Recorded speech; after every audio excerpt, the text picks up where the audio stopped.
welcome to Reanimated, episode 282 of this fair podcast about all things zombie. My name is Stuart, one of your hosts on the Western Coast, East Coast host with the most, H.A. Conrad in Brooklyn. How's it going? Hello. Going good. Going well. Going good and well. Wonderful to hear. We are back with this week episode 2 of the extended season 10, or episode 18 if you're keeping track. And before we get to that, we do have a little bit of news and some general, life updates. H.A., what's in the hopper for you? In terms of news or life updates? all the above, man. Well, as you know, I got my first dosages of the vaccine, and that news continues to be good since the J&J vaccine was approved, and I know that that's been shipping out. I actually have a couple of friends who were eligible and hadn't been able to get anything up until last week, and I think they got the J&J vaccine, and so far so good. For me, side effects were pretty mild, but they were, if I hadn't known about them, I would have been a little bit freaked out. I'll admit, because I had, so I had a pretty sore arm, but that went away within like 48 hours, and then I had it was just like an insane level of fatigue this past week, and I am not generally a napper, and I was like kind of down for the count for a few days, which seems to be getting better.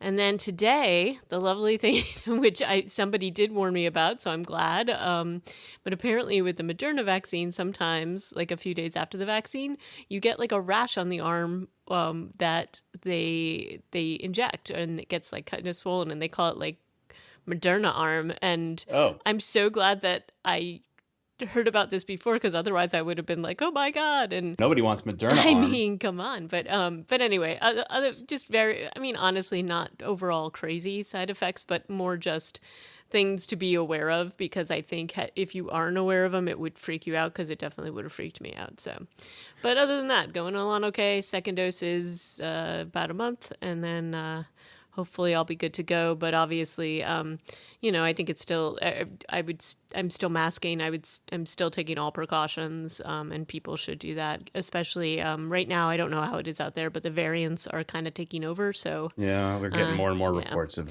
variants locally. Yeah, but I don't want to dwell too much on COVID stuff, because I know we talked a lot last week about it, but and I don't know that there's anything new totally to report. Let's go off of our specific, well, I guess we're going to talk a little bit about something related to COVID in our first news story, which is heartbreaking to me. Oh God, yeah, launch into it, H.A. I know we've talked about Alamo Drafthouse a bunch of times on this podcast. Because one opened up in Brooklyn. Yeah. And this, this is the thing, is that so Alamo Drafthouse has had a sort of a fraught journey into New York City theater market at one point, and I don't know even where this is, but they were supposed to open like multiple locations, probably as like a trifecta. There was one up in Yonkers, one I think was supposed to be up on like the Upper East Side maybe, or like Midtown, and then one in Brooklyn. The one in Midtown just didn't, they had so many issues with the building and whatever that I don't know that it ever opened, or even is still scheduled to open.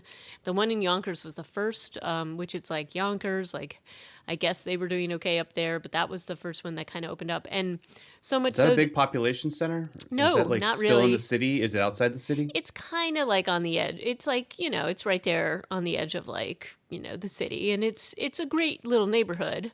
But in terms of like them getting the critical mass, it doesn't necessarily seem like the most, but maybe from the Bronx and other places, like if people wanted to go up there, I guess. But, I think it was probably an easier theater for them to open for regulation. The things that they were dealing with in the real estate up there was probably a little cheaper. The rents was cheaper, so they were able to do what they needed to do. Brooklyn, just because of the sort of the way the project was, the building, the things that they were trying to do, because there's like crazy food court in the bottom of it. All of it was tied to Alamo Drafthouse, and Alamo was the sort of anchor.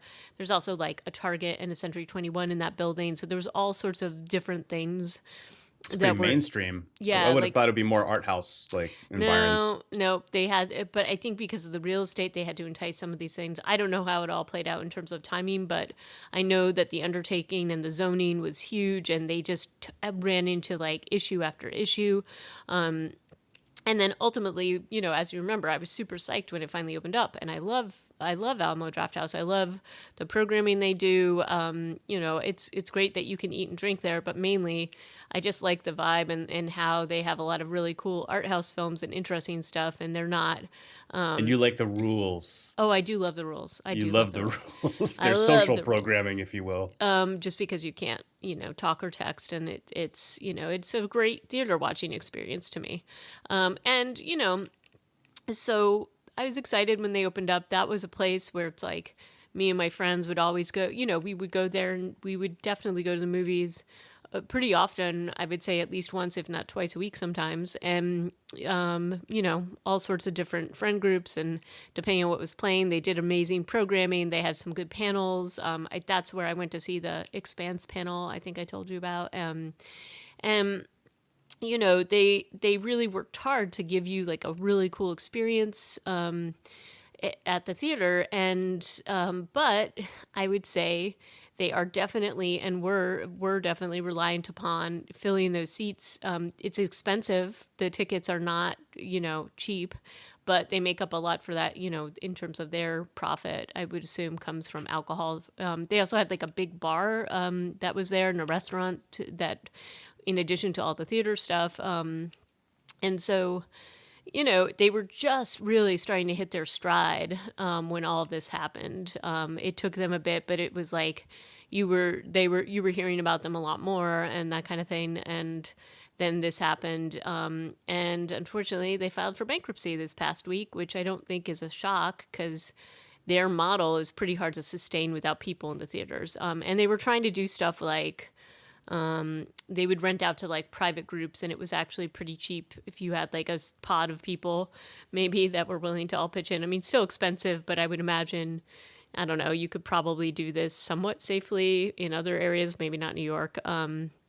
So there was stuff like that they were doing to try to stay afloat. They also had like this kind of streaming movie program that they tried to put in place, but none of that can make up for the revenue that they're losing. Yeah. So they declared bankruptcy, and actually they closed a couple of their theaters permanently, including their original one, which I really personally love, the Ritz, which was like downtown Austin. Another one I think in Kansas, maybe. Yeah, well, Missouri. Missouri, sorry. Kansas City, Missouri, and then a third in Texas, in a city that I cannot pronounce. New Braunfels? New Braunfels, yeah.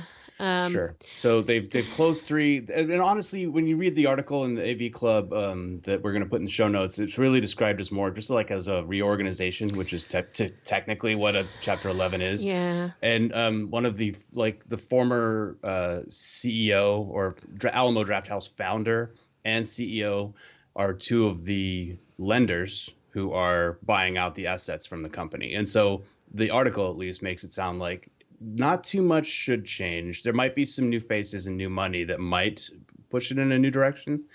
But in theory, there are enough original people involved in the project who could keep it going the way it was. Well, I hope so. But one thing that worries me when these kinds of things happen is that one of the things that sets Alamo Drafthouse aside and their model aside, sets them like apart rather from other places, is just the programming. And it's very niche programming. It's like for nerds like us and movie nerds like us. And so not all of it is necessarily going to be mainstream stuff. So I worry that they're going to go a lot more mainstream, but we'll see what happens with it. I'm glad they're staying afloat. So I'd much rather this than anything else, but I guess we'll have to see what unfolds as they come out of Chapter 11. Yeah. And so that's one big story of oh, sorry, did you want to say something else? So I was going to say, like, the other theater that we really love, and they don't have, maybe they're going to be a little bit more insulated. I know that they got some aid for COVID through the PPP program and some other stuff, but is the Nighthawk cinemas. So they have a couple here in New York. And again, they just opened after years, because they had taken over this theater right on the edge of Prospect Park, which is closest to where I live. And as they started to like basically rehab this building, discovered a lot of insane things in there. Like, apparently there was some people living on the inside of the building, unbeknownst to people, like in a secret cat. Like there was all these like kind of secret weird things going on. There was asbestos, there were bed bugs. They had to like pretty much strip down the whole thing, and it extended the the opening time by actually like 2 years, which is insane. And they really just had started to kind of hit their stride when all this happened. But I feel like they may be in a better position because they don't have quite as many theaters to support, so maybe they are going to be okay, hopefully, until everything opens up. And they have also been doing like a pretty, like they'll open up the outside and they serve drinks and things like that. And again, they probably most of their money is coming from their like their alcoholic beverages and things like that. So I don't know how they're doing, but let's hope for the best. But the next article that you found, which I did not see. Well, it's super related. Like with these troubles that the Nighthawk, companies like the Nighthawk, like every movie company, honestly, in the country, these are a wave that is driving probably some long-term change in the way that we see movies in this country. And this was something that the new CEO of Disney talked about this week, suggesting that, nobody's probably going to go back to normal, or at least the way that we watch movies is not going to be the same as it was in the future. And if you think about it, Disney has actually held out more than some other production companies in terms of like they took Black Widow off the release schedule, right? And then they've still held on to it. It has a May 2021 release date now. But for the most part, other than like Mulan and Raya and maybe a couple of other things that could have had theatrical releases, they have held back, where as opposed to Warner, which was like, all right, yeah, you can have Tenet and a few other, I forget. I've watched a few of the films that they released on HBO Plus, and it's so. And whether they're going to be able to get audiences to leave their living rooms to go back to a theater after doing it this way for a year and not having to wait 6 extra months from the theatrical release to in home. And I think that's kind of the big question right now. And I don't know. I mean, AJ, I don't know if you're like a rare breed in that you still love to go to the movies. I love to go to the movies, but usually by myself, honestly. And I don't know if that's weird. It probably is on some level. But that's like it is a treat. And actually, I do like to go to the movies with my kids, too. Yeah. Well, I mean, look, I think that people like to go. I think it's become, especially if you have kids, it's become a very expensive outing. And this is part of why I think Alamo and Nighthawk and their models are a little bit more of a sort of like... They're social, right? It's a more social experience because, like, you go and you like can meet up and have a bite, or even if you don't feel like eating in the theater. Because I also, I will admit that there are certain, like, I can't really go and watch like horror flicks or serious movies and eat in the theater. It just feels weird to me. I know that's a little unusual, but I just can't do it. So but there's like restaurant and like a bar there that are like a lot of fun. In both places. And depending on what it is, the programming is really, nice, and it's not your typical movie experience. So I think that to sort of justify the ticket price, they've built in these things. And you definitely do. I mean, if you add in like, a round of drinks with your friends and a dinner or whatever, you're adding into like a pretty higher level, like amount of money that you're spending on it. But, if you think about going to a regular theater anyway, you're spending probably that much on just snacks, right? Oh, the markup on candy and soda at a regular movie theater is way more than they make off of booze, I have to assume. I mean, usually in restaurants, booze is the biggest markup and the biggest moneymaker. But in a regular theater, when you're paying like $10 for a Coke, which costs them cents on the liter or whatever, yeah, that's crazy. So, I mean, I don't think I'm alone given how full these theaters were. And the other thing I forgot to mention that both theaters did, which I think is just the best and makes the movie experience better, is that you can do reserved seating. So that actually, knowing that you don't have to sit and wait in line is a pretty... significant thing, and knowing that your seat was always such a stressor of trying to go to the movies with friends too. Was like, okay, well, don't be late or we're not going to be able to hold your freaking seat. Maybe in New York you guys are better at holding seats. No, because if your friend's not there, you're kind of like, well, you can't do it. It's just not a cool thing. So it was always such a pain. Like, first of all, there's the coordination, right? Meet us there at this time, and then I will hold your seat for like 51 seconds, and then you can't really talk to them during the movie. So to me, it always felt like a weird social thing to do with people. It was just like, all right, now that this is just stressing me out. Like, I don't need the stress of trying to figure out where we're all going to sit together. If you're not going to show up 30 minutes early like I do.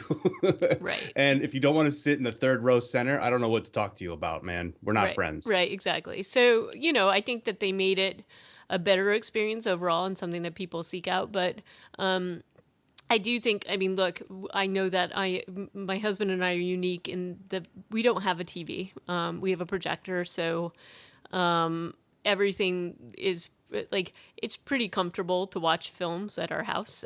So it's more of the social experience or especially if it's a new release that I'm going out for.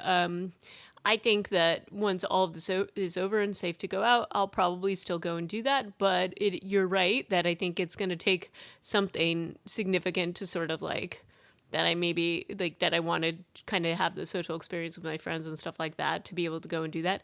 I think especially if you have kids, this is, going to be the question because it's just a lot easier for them to see whatever they want at home, right? Yeah, but there's a treat element of going out to do it though too. Right. Yeah. So it just is elevated one notch. But we'll see what happens. I think there may be a I think place for both, though. Sorry. Yeah, I think it's going to have to be some sort of weird hybrid model where maybe they're only releasing AAA type titles. I don't know. We'll have to see. And I'm sure it's going to be a lot of trial and error. Like how many people actually did shell out the $30 to watch Raya on Disney Plus when when that came out this week. Right. And they're probably going to look at those numbers and be like, well, okay, that pencils out or it doesn't. And there you go. Well, the other thing I would point out, though, that may make a difference in sort of how they're viewing it. So right now, or for the most part, people are not socializing. They're kind of stuck in their own houses. So maybe individual households will be shelling that amount of money out. But couldn't you see a scenario where it's like, hey, you got a bunch, hey, your family has kids, well, we have kids. We'll just have a bunch of them over and they can have a movie watching party. And so you're only getting that one payment really, and all these people are watching it, you know what I mean? And which has always been their concern is like these kind of group showings and not getting they want to get the money from every person that wants to watch it. So I think that may ultimately be recalculated depending on how things go post-pandemic, but we'll see. Yeah, there's a lot of calculus here, obviously. But so some interesting stuff happening in the movie industry, and I think obviously very driven by COVID, but maybe it's also just time for some changes, I mean, in my town, our movie theater's gone. It's been shut down since, I don't know, May. So I have no idea what the future holds for that site. Hopefully someone else will come in and decide to use it because it had nice leather seats and it did have a bar and I was super into it. But we'll have to see I'm sure this is a story that's being told all over the country. So we'll see what happens. Finally, we have there's a project coming out called Z Dead End. There's a trailer, and apparently there's an Indiegogo, which I believe has already been funded. Did you read the Bloody Disgusting article, and did you watch the trailer, AJ? I did. The trailer is a little bit terrible. Yeah, it's using like stock stock video. Yeah. Yeah. So I don't know what to say about that. The idea is sort of interesting, I guess. It's very Sharknado. Yeah.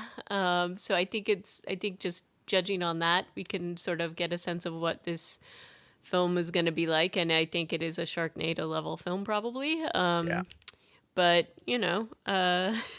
it's such a weird concept for a trailer to use a bunch of stock video and then have one guy deliver lines about zombies falling out of the sky, because I think that's the entire gimmick of this movie is that zombies are raining. Yeah. Why they're not calling it the rain, I don't know. Why I know, right? So we'll see what happens with this, but looks pretty bad so far. Yeah. So.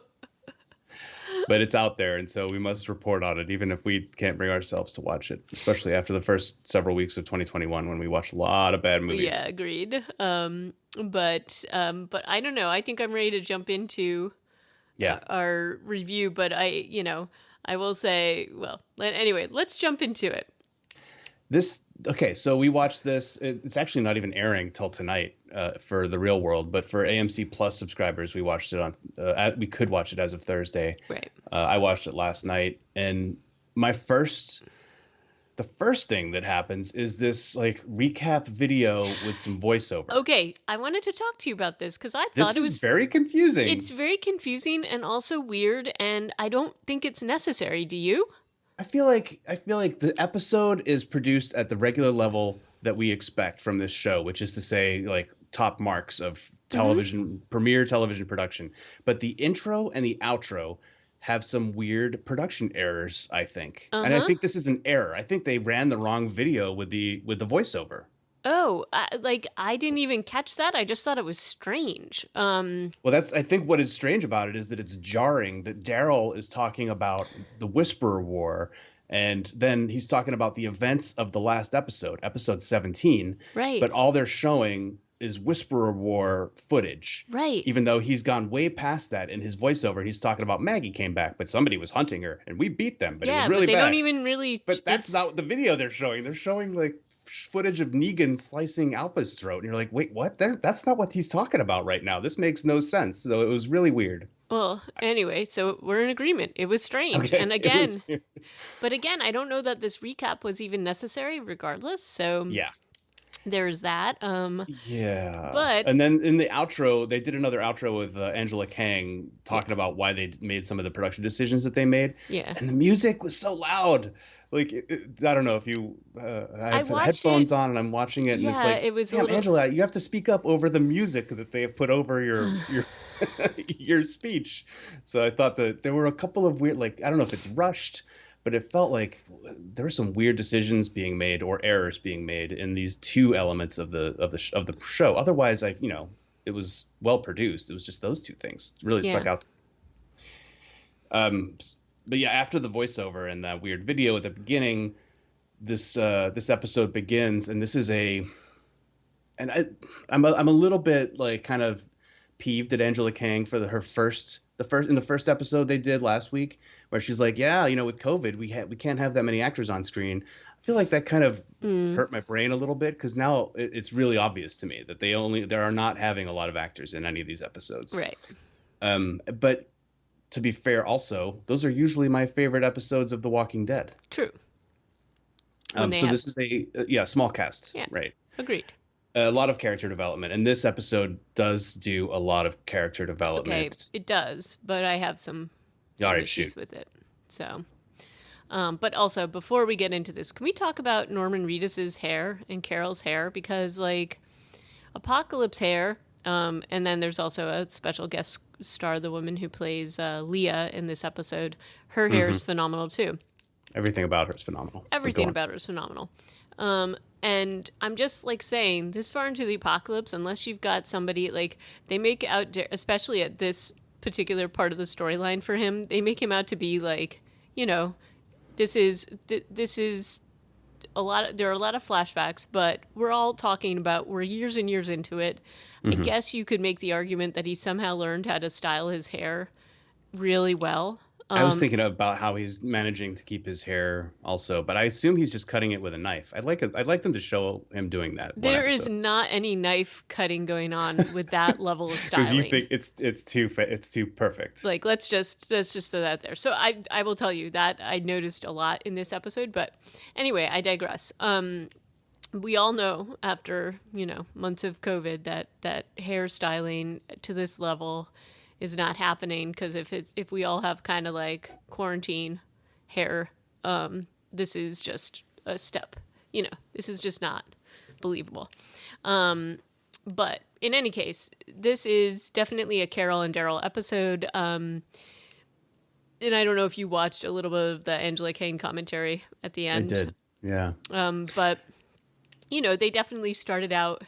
And they've got some stuff between them, which, I think isn't shocking, given that Carol was basically responsible for Connie's loss. And but that doesn't really air until the very end of the episode. Right. And their beef and it's I'm watching that and I'm thinking, well, this is really overdue that they should have put our hurt feelings out there sort of conversation. But the beginning is so nice, too. Like, I really enjoyed their banter at the beginning of the episode. And I think that that's deliberate, and she even says that. And I kind of thought the same thing, which is that we know these characters from way back at the beginning. They've always had a bond. They've butted heads here and there, but there has always been a bond between them. And so part of this episode, especially a couple of the things said at the end, didn't necessarily, I don't know that they sat well with me, because I don't know that I totally found it believable about where they were, but maybe I'm wrong.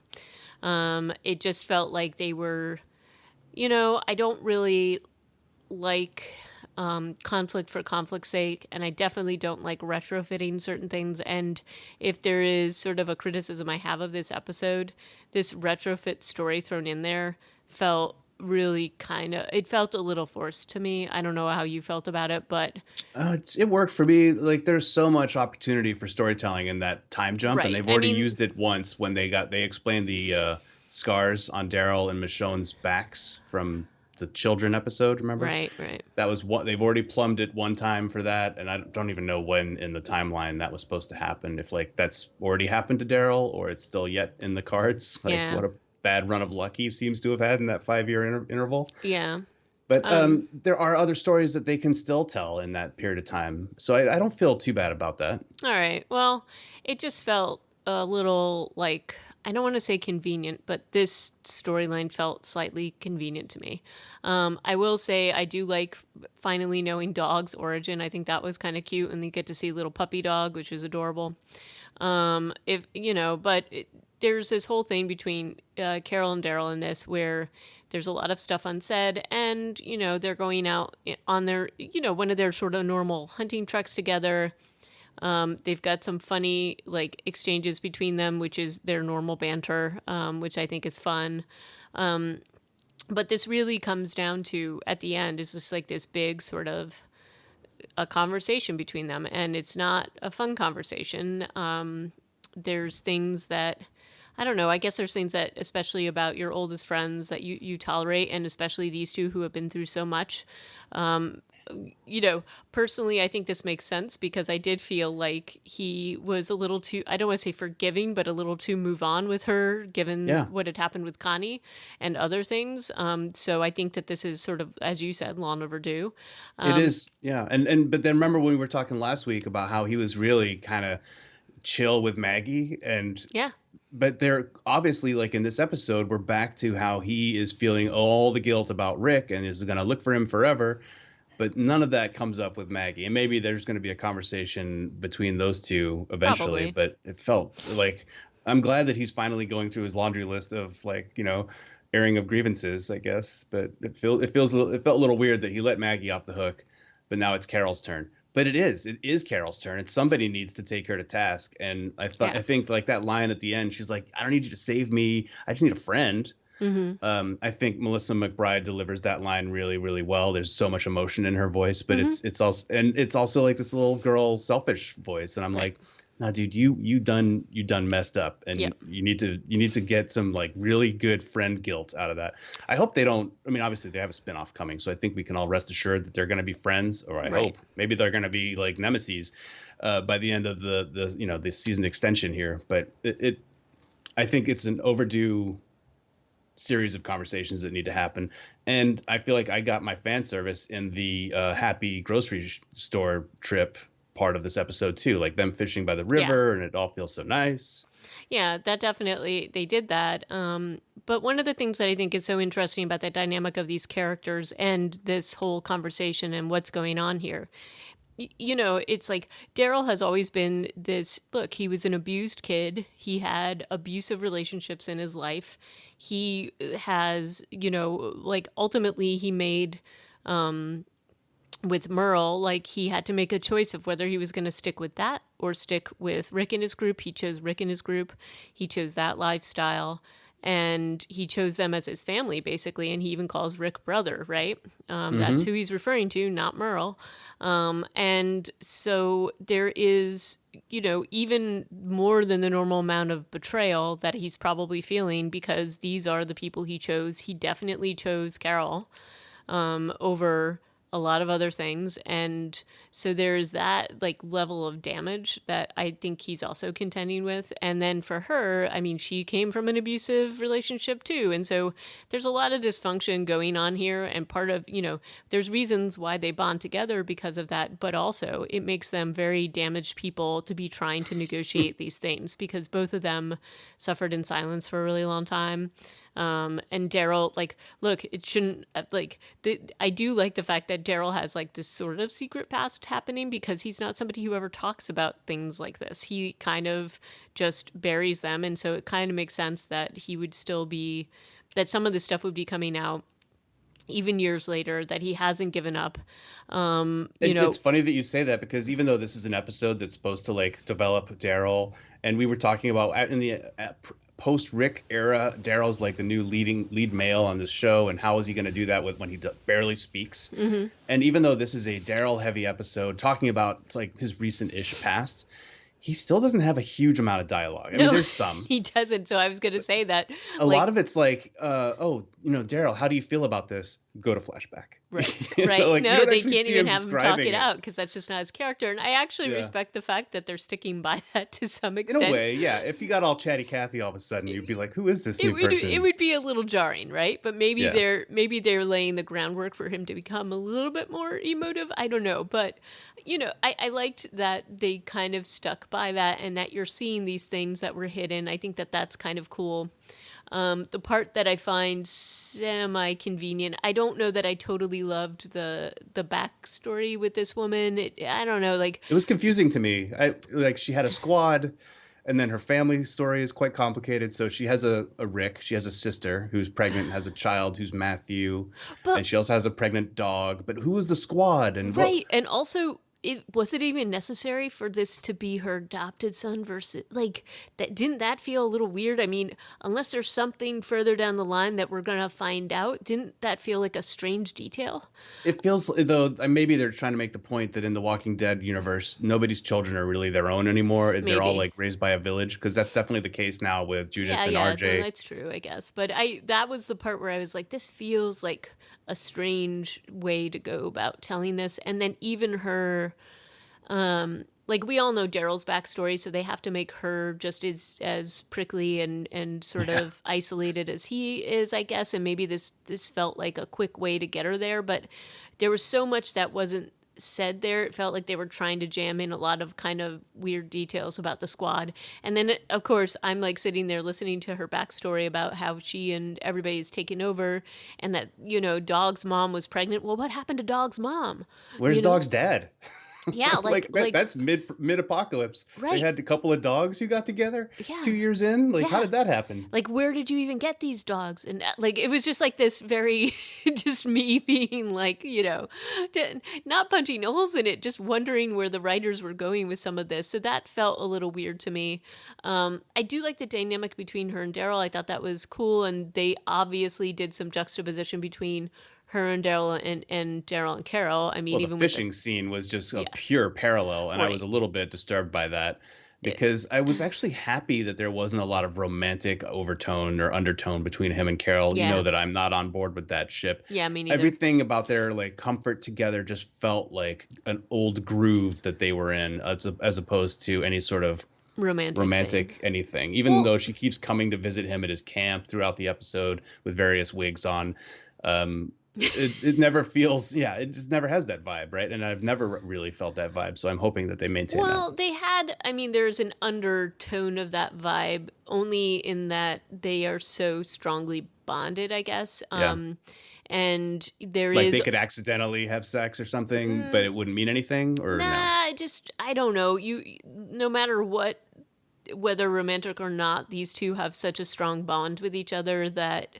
and they even show this in the dynamic that Daryl has with the king, and honestly a little bit with Carol and Connie, and maybe you can read a little bit into why Carol is not so fussed about, she's bothered by Connie, but Carol's pretty convinced that Daryl is one of the most important people in her life, and vice versa. So I think she feels like he should forgive her, and that's a little bit of what's going on here in her ask with him, I think. Yeah, that's true. That's but true. but I don't. She's holding the line. She's like, I did the right thing, even though it probably killed Connie. Right. And wow. So yeah, right. So there's definitely like an undertone there. I agree with you. I hope that that's not where they go, because I think it's much more interesting with these characters if you don't ship them. And I'd kind of forgotten that he had a bit of a budding thing with Connie. Yeah. I'd kind of forgotten that, because I was like, yeah, he just never gets any action, Daryl. Like, we were worried that he was going to sleep with Beth, who's probably like 10 years younger than him. Maybe not. I don't know. But then that didn't happen, and actually went really sideways. And then with Connie, he had a bit of a thing with the learning sign, and just some nice, it's hard to read, I guess, a little bit for me. But then he definitely does shack up with Leah. Like, there's no doubt that they have a romantic part relationship. Part of me was wondering if they did this just so that everybody would know that Daryl like actually had something at some point, because this is like the first time you actually see him being, and even then they don't really show it, but they show the sort of like, the after knocking boots part. But like, he definitely was intimate with her. He definitely had a relationship with her, without sort of just the sort of insinuation, which is, with Connie, it was definitely budding. It was there, but not totally like acknowledged and not totally shown on screen anyway. So, but so at least, I think they're showing that I think they're trying to show that he at least has the capacity to do that, maybe. And so there is that too. And then there's also the part where it's like him and Leah both are pretty damaged. They're both living out there for various reasons, for losses that they've both suffered, probably trying to process through some of that. And then the Carol visitations are very much like, she doesn't know any of this stuff is going on when she's visits. So in her head, she just thinks he's out there alone just being weird, right? Well, honestly, the show does a good job of setting up the fact that he is out there alone being weird for a lot of it, right? Like, he's just sitting there in the rain or like sitting by his fire looking at the river, looking completely morose. And then when that rainstorm, when he's under his shelter. Oh, I know, and it's so the depressing. Worst shelter ever. Yeah. Yeah. The show does a good job of setting up those moments. Those moments for sure. And he feels like he's out there adrift. And again, as I said, look, his family was this group of people, and the loss of Rick and showing how much that impacted him is significant. So I do think that we're going to see a confrontation between him and Maggie at some point about that. I think that's definitely true. But they're not yet. Right now, it's just they're setting up some stuff with him and Carol. We'll see. I don't know. And then there's the mysterious disappearance of Leah, which seems very strange. And there's conversations between the two, Carol and Daryl, where it's like, oh, well, maybe she left, maybe she got taken. And the truth is that he knows that I don't think she would have left on her own steam, because she never would have left the dog, right? And she probably, like, even if she felt somewhat betrayed by him and by his, like, dedication to something else, she's not going to just leave the dog out there to fend for himself, because that's sort of her last link with her kid. The dog was born on the same birthday as her dead son, or as the death of her son. And so if we know anything, we know that about her. So, but she took the picture. She took the photo of. She did. So that's like, maybe she had time, or maybe she was able to, like, I don't know. So we'll see. I mean, clearly she's going to make a reappearance at some point. It's nice to know that she's still probably out there. She'll come back into the story. And this episode really has very little closure. I was a little bit disappointed. I wanted it to be longer. I wanted to be like, all right, what's going to happen now? They end on this argument between Daryl and Carol, and not really sure what's going to happen next. And so I guess I like it and I dislike it at the same time. I wanted more for sure. Well, with Leah, can we talk briefly about her appearance? She wears exclusively tank tops with bras. Yeah. And I don't feel like we've seen a lot of bra evidence in The Walking Dead. Maybe we have, and I just haven't really like mentioned it before. But do you feel like people are going to wear bras in the zombie apocalypse? No, especially given what's happened in the COVID apocalypse. I think like that it's very clear that she's very toned and fit lady, and she's wearing, as they do, really tight pants and these kind of tank tops, and then yeah, you can tell she's wearing a bra under it, and you're like, huh. This is what I call the Terminator 2 Yeah. look, the Linda Hamilton coined, Yeah. definitely a Linda Hamilton type look, like that military tank top thing going on Yep. to show the arms off. And I do think that, I will say if you're around an active, probably you should be wearing a bra because that's like keeps everything going. Like she has a chest, so that's going to be hard to be running around Hmm. without one for significant amounts of time. I do think there has been evidence of bras in the zombie apocalypse. Rosita specifically wears one all the time, Okay. but I will also point out she also has that Linda Hamilton look going on. Or I guess we Yep. could say Sigourney Weaver, though Sigourney Weaver definitely doesn't wear bras in Aliens. But Well, it was the 70s. It was a different time. yeah, but in any case, this is, I think that they have a very specific look going on with her. I think you're right, though. Like, I don't know that she would have had clothing this clean or fashionable this Also, far yeah, she in. describes her flight through the woods after a zombie attack and ending up here. And I'm like, well, how do you have like 4 different color tank tops? Right.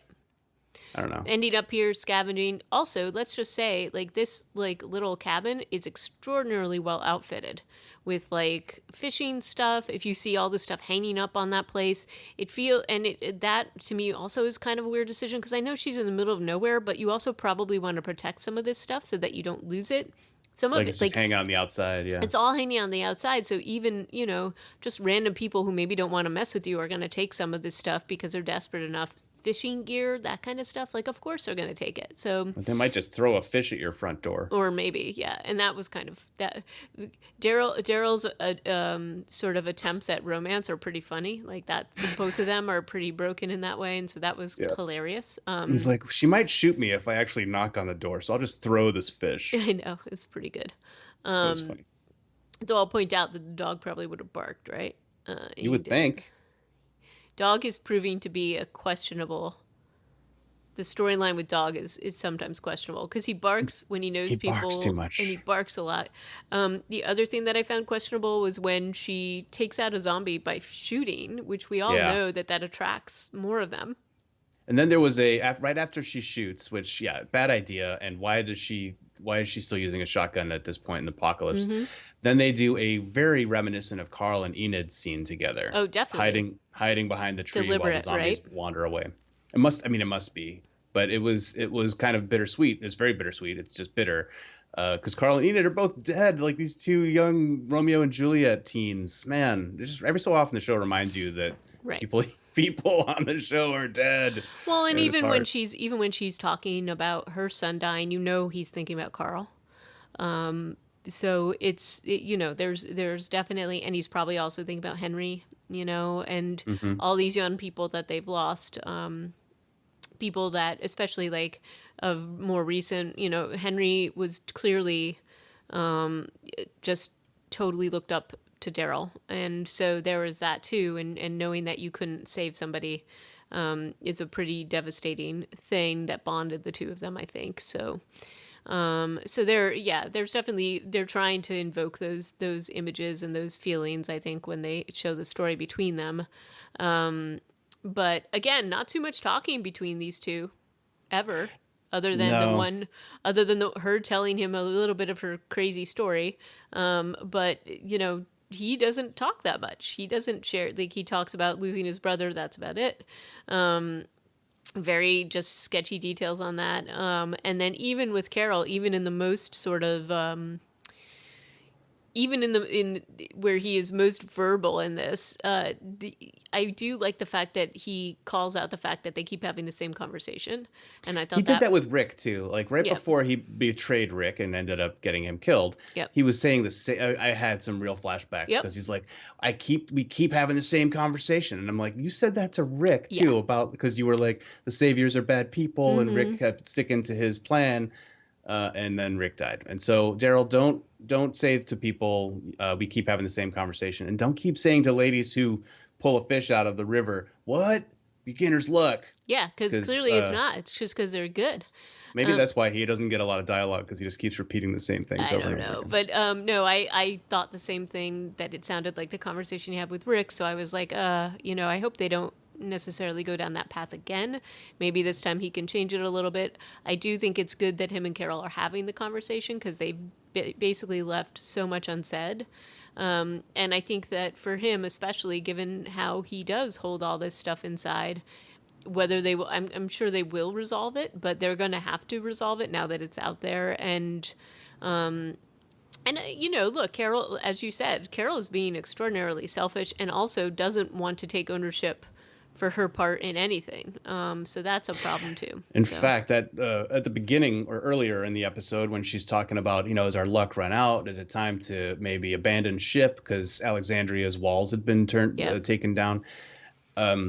This is an interesting. I mean, they're obviously setting up for maybe Carol and Daryl to leave the show together and go off and do their spinoff. That seems to be a lot of this central tension and conversation that they're having.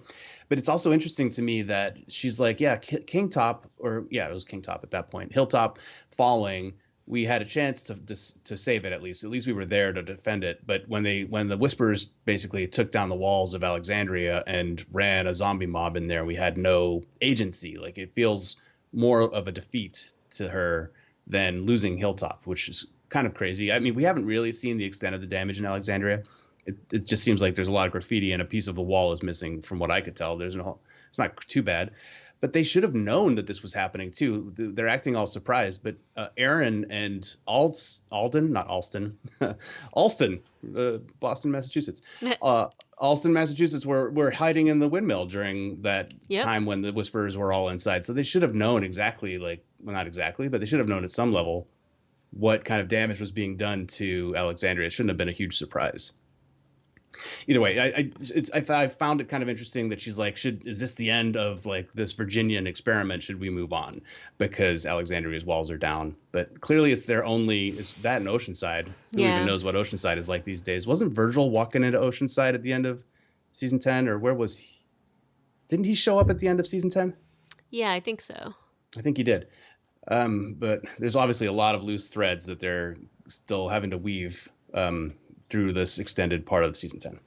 I think it's going to be interesting to see exactly what is going on at Alexandria. We still have to catch up with our gang on the road with the Commonwealth stormtroopers. There are so many things that we want to find out about. I remain extremely happy that the show is back on the air. Oh, no, me too. And honestly, despite some of my slightly nitpicky comments, I do like this episode. And I also have to comment that they really did an amazing job with the cinematography. You can also understand why Daryl and even Leah, for that matter, would be okay being out there because despite it's beautiful, if you take the rain and the crappy weather out of it, it is a really beautiful area. And so especially some of those morning scenes, on the river, are just absolutely gorgeous. And so I think they did a beautiful job with how it looks. I also think that, Daryl does, and I should comment on this just in how when he and Carol went out and they originally were going to hunt in a certain place, and then when it was clear that they couldn't, and he suggests the river, is that maybe even if subconsciously, although maybe if it's a little more conscious than than we know, he clearly has to work through some stuff here. I mean, he knows that her cabin's down there, that Leah's cabin's down there. He knows that stuff is there, and maybe he needs to have somebody with him when he's kind of sifting through those memories. So I thought that was kind of an interesting piece. It's an interesting thought. Yeah. So anyway, I'm psyched this is back on. And I do obviously love Carol and Daryl. So part of me just wants to see them resolve what's happening and have a better understanding and not have it be broken. I do take issue with Carol's view that quote unquote luck is running out though, because again, that basically gives her, to get out of jail free card. Yeah, it allows her to basically, not luck. These were deliberate. You have to take responsibility for your actions. And so maybe that's what she needs to do with Daryl, is to take responsibility. And at one point she kind of did, although she didn't seem to feel all that bad about it. And she, even here again, doubles down and says that, hey, I know that all this happened and that we suffered incredible losses, but I was right. And he's just like, but, why is that sort of the reason for doing this? Because we lost so many people because of your lack of Self-control. Yeah, self-control. And again, this is one of the things that we also like about Carol, because she is unwilling to stop. And, and we've seen in places where sometimes that grit and that unwillingness to stop has gotten the whole group out of some extraordinarily horrible situations. So I think that there needs to be some kind of a more expanded conversation about this, where maybe she is taking responsibility, but the whole thing about it being luck is not acceptable. I don't think even to Daryl, clearly. So yeah, you're right. It's abandoning any kind of responsibility, being like, oh, destiny is in charge. Nope. No, Carol, you ran into the cave and everybody had to follow you to make sure you didn't die. Right. And not everybody came out. But I don't know. If I'm looking forward to the next one. I don't know if these are going to be linear, if they're going to keep following this thread, or if we're going to go back or over, or who knows where. So it's exciting times, I guess, is what I'm trying to say. Yep. I've been seeing more ads for Fear the Walking Dead on social. I think because that gets closer, I think a month from now, Fear the Walking Dead is on the air. So get psyched, I guess, for the second half of season 6, I think. Yeah, and I think we'll see again, what they have to do. Let's hope that the voiceovers are more successful than this last episode. But we'll see what happens. That was a small thing. I'll take it in the balance. That was a small thing, and it does just feel like tacked on at the beginning, using the wrong footage. But again, unnecessary. I thought it was weird. Yeah, it's just something I don't think they need to do, but it was just unusual. So maybe they'll correct it before it actually airs tonight. I don't know. But with that said, I can't wait to review the next episode with you. Any other parting comments? I believe I have commented all of the comments. It's damn good to be back on the show. It is. So if you have any thoughts about this episode, send us an email, reanimatedpodcast@gmail.com. Leave a note on our site, reanimatedpodcast.com. Or you can tweet at us, reanimatedpcast. And thanks again for listening. I hope everybody stays well. And until next time, ciao. All right. Bye.